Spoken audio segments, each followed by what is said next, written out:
This is the Air 2S. Let's go see what it can do.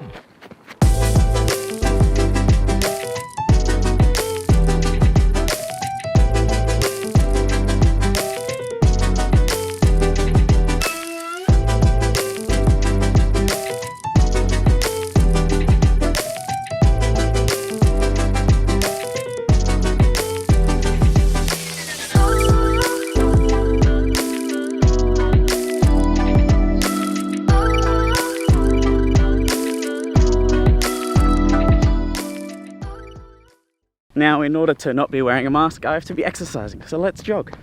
I used to have the Mavic Air until I crashed it, and now I have just got the Air 2S. And boy, there's a difference. I loved having the Air, just how small it was, but the footage from this thing is just insane. Oh. I'm fortunate enough to have had a chance to fly the drone a fair bit now. Try it out and just have a look at some of the features that were, talked about when it released, but also compare it to my own drone, what I had before.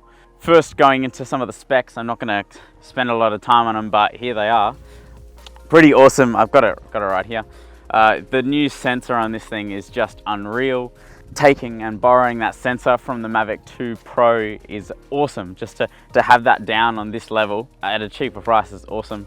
And the shots I've already gotten, as you can see, are just absolutely epic, just to see the detail in a lot of the shots. And it actually handles dark scenarios quite well. Another thing was trying out the 5.2K that's now on it.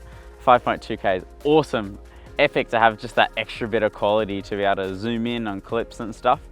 I can't see myself using it too much yet, but mainly because my computer throws a fit where I tried to load it into Premiere Pro. Just because it's 5.2K. But in saying that, my laptop has troubles at full, so. You're all good.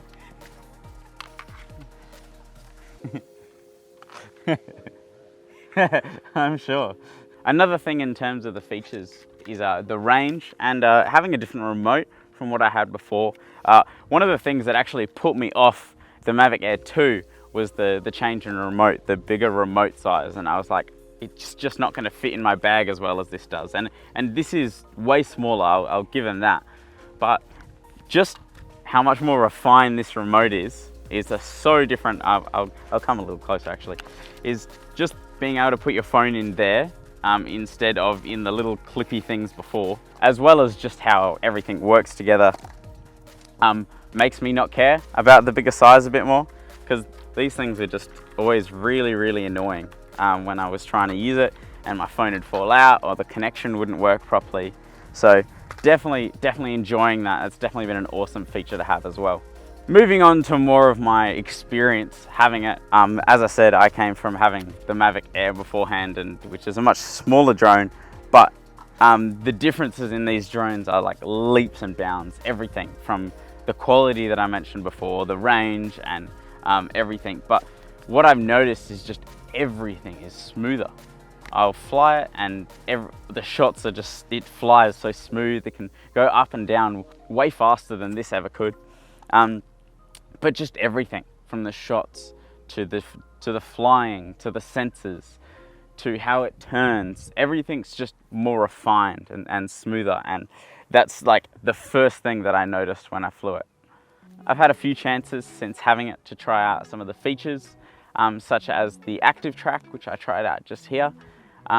It works really well. It works pretty well to follow you as well as trying to avoid obstacles. I'd probably try somewhere else if I got the chance to do it without as many obstacles around, so it's not just trying to avoid it while it's following me. But also one of the new features with this drone is the, what is it called? The ADS-B whatever. It's essentially just something that can sense and know when there's manned aircraft around, and will actually alert you and let you know when it's close by. While I was flying it here the other day, I actually got that error and had a plane come over the top. So it was really interesting just to see how that warning works and how that system works. It beeps you super, super loud, and also, yeah, just won't let you fly any higher. It will tell you that you have to come down, which in some circumstances I can see being a little bit annoying, but it makes sense. And it's great just from a safety standpoint to stop people being silly.